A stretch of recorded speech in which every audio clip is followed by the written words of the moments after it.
That day, I thought it was the absolute worst day of my life. There I was, standing in front of her, completely frozen. Not a single word came out. And the silence? It was louder than the laughter of my friends echoing in the background. But here's the twist. That day wasn't the worst. It was just the beginning. A beginning of a long, lonely journey through self-doubt and isolation. But today, you and I are going to explore a powerful shift. How to make people like you, genuinely and effortlessly, from the very first moment. Back then, I kept asking myself, is it even possible to change how I come across to people? Can I learn how to make others like me? Or am I just stuck with who I am? If you're watching this, chances are you've had similar thoughts. Maybe you believe, like I once did, that your personality is fixed, and there's nothing you can really do to change how people see you. But that belief? It's just not true. In today's video, we're diving deep into a topic most people assume is out of their control. How to make people genuinely like you right from the start.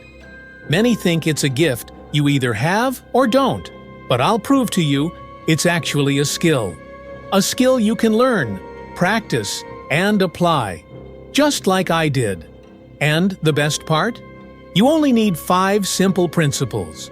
These principles transformed not only how people saw me, but how I saw myself, even if you're shy, introverted, or unsure. These tools can make you more confident, charismatic, and deeply connected with others. Stick with me to the end, because I'll walk you through each principle. Inspired by an old, powerful book that completely changed the way I interact with people. Let's go. An old book with timeless wisdom. I still remember the exact moment I stepped into that dusty second-hand bookstore. Among the messy shelves, a little blue-covered book caught my eye. The title? How to Win Friends and Influence People by Dale Carnegie, first published in 1936. I remember thinking, come on, how could a book that old possibly help me today? But here's the truth. It helped me more than I ever imagined. And today, I'll share 5 life-changing principles I learned from that book. Ones that completely transformed how I connect with others. Let's get into the first one.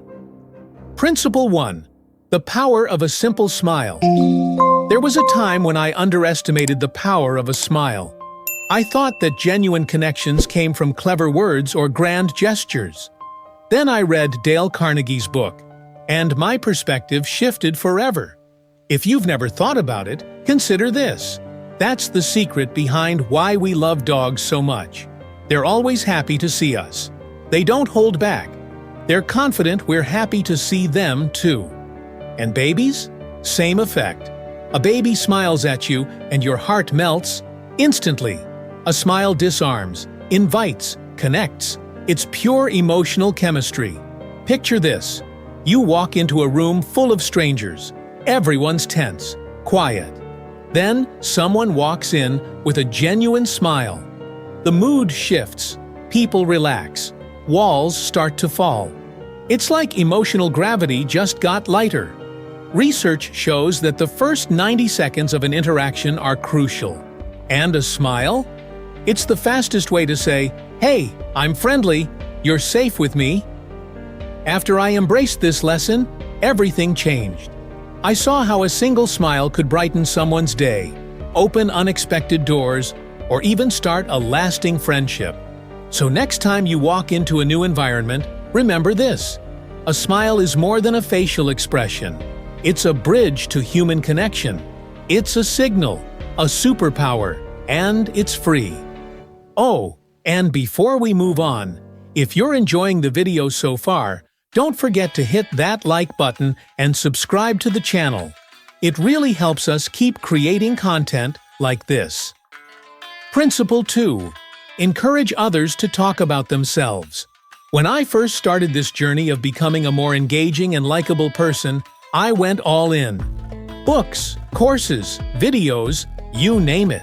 I believed that learning more, knowing more, and having impressive things to say would automatically make me more interesting. So whenever I met someone new, I'd jump into conversations eager to share everything I'd been learning. I thought the way to win people over was to be interesting by talking about my experiences, my stories, my growth. But then I stumbled upon one of Dale Carnegie's most profound ideas: encourage others to talk about themselves. And everything changed. One day, I was at an event and ended up chatting with an older gentleman.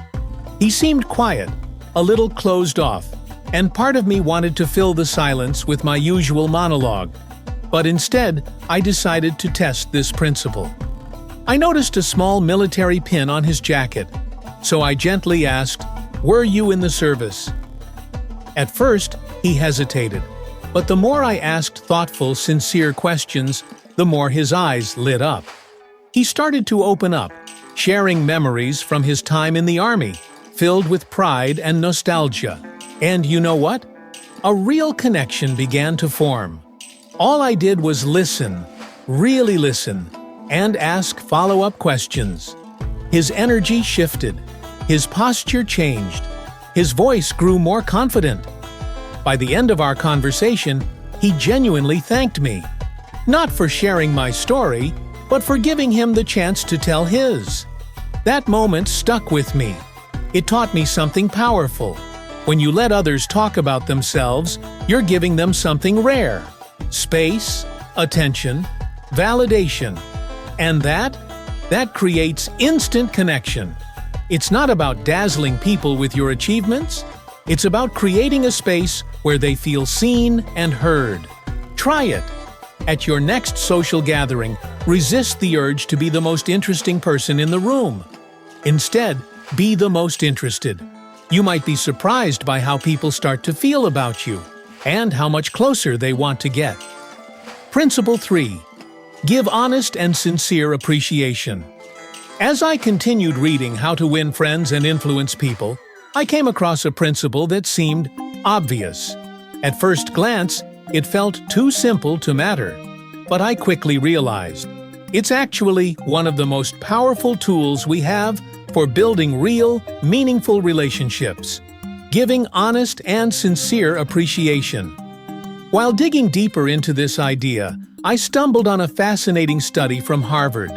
It explored how genuine compliments affect our emotions and social bonds. The results were incredible. People who received sincere compliments showed increased brain activity in the areas tied to pleasure and reward. Even better, those compliments boosted their self-esteem and confidence in a noticeable way. And really, isn't that what we're all craving every day? To feel seen, valued, important, in our own little world? But here's the thing. People can smell fake praise a mile away. Empty flattery backfires. Nobody wants to be manipulated. What we long for is authentic appreciation. Not "nice shirt," but "I love how your energy lifts everyone around you. It makes this whole place feel lighter." Since learning this, I've made it a habit to express real appreciation every day. Not to impress anyone, but because I see how powerful it is. A sincere compliment can spark a smile, ease someone's stress, or even change the tone of someone's entire day. And you'll notice something amazing. The more you genuinely appreciate others, the more connected, respected, and liked you become. Why? Because you're offering something people rarely get: truthful recognition. So go ahead, notice the good in people. Speak it out loud, not to get something in return, but because they deserve to hear it. And if you make this a part of who you are, people will feel it, and they'll never forget how you made them feel. Principle 4. The best way to win an argument is to avoid it. This one hit me hard, because for the longest time, I believed that avoiding arguments meant weakness. I thought, if you don't speak up and defend your view, you're just letting others walk all over you. But then, I read this line from Carnegie's book: "The only way to get the best of an argument is to avoid it." and it flipped everything I thought I knew about conflict. Here's the truth. 9 out of 10 arguments don't end with a winner. They end with both sides even more convinced they were right, and a lot more resentment between them. I started noticing this in my own life. Every heated debate I got into, whether at work, with friends, or family, left a mark. Sure, sometimes I won the argument, but I could feel the tension it left behind, the energy, the walls that went up afterward.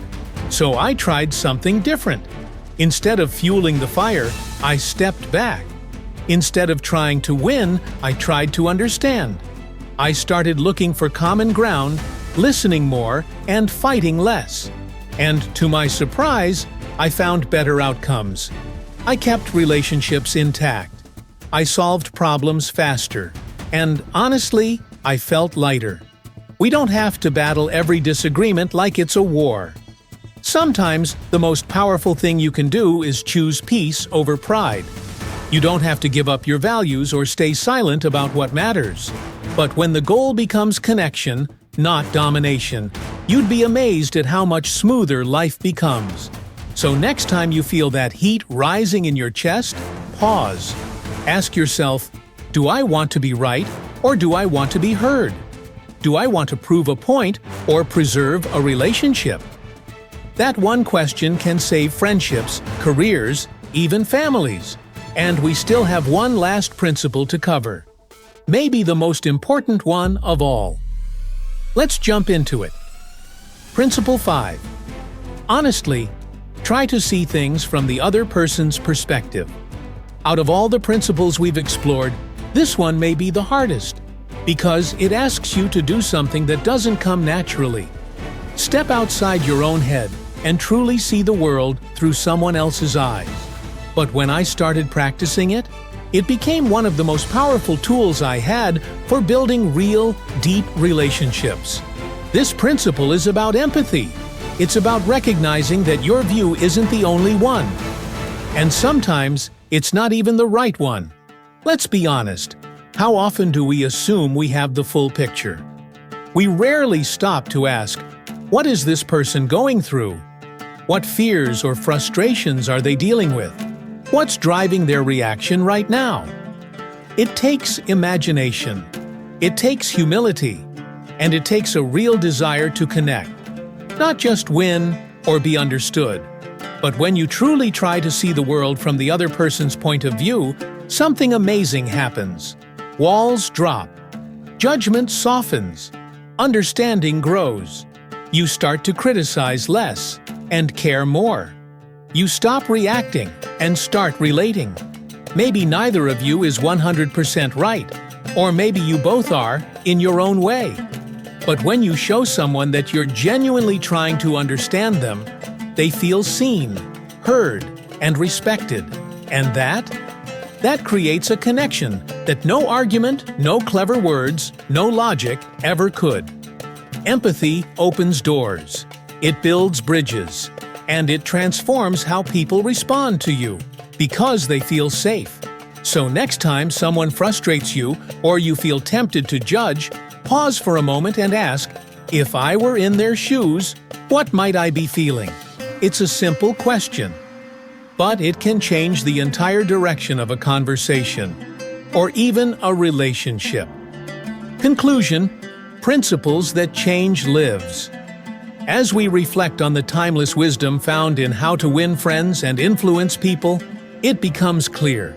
These aren't just old ideas. They're living principles. Not dusty theories, but real tools for navigating life, building trust, and creating authentic connections. This book reminded me, and now I hope it reminds you, that how we treat others matters. That empathy, sincerity, and respect aren't just nice to have. They're essential if we want to influence, connect, and grow together. So here's what we covered today. Smile genuinely. It's the fastest way to open hearts. Encourage others to talk about themselves. And listen deeply. Offer sincere appreciation, because everyone craves to be seen. Avoid arguments. Choose peace and understanding over ego. See the world from others' perspectives, and you'll unlock compassion and wisdom. These principles aren't just about gaining influence. They're about becoming the kind of person others want to be around. Someone who brings out the best in people. Apply them, not just once, but daily. You'll start to notice how people respond differently, how doors open, how relationships deepen, and how much more fulfilling life feels when connection becomes your superpower. So, let's carry this forward. Let's keep practicing. Let's be the kind of presence that leaves people better than we found them. Because the more we live these principles, the more people will be drawn to us. And the more we can create that ripple effect of kindness, connection, and trust. And maybe one day, we'll look back and realize we didn't just learn how to make people like us. We learned how to lead with heart and leave a legacy of compassion.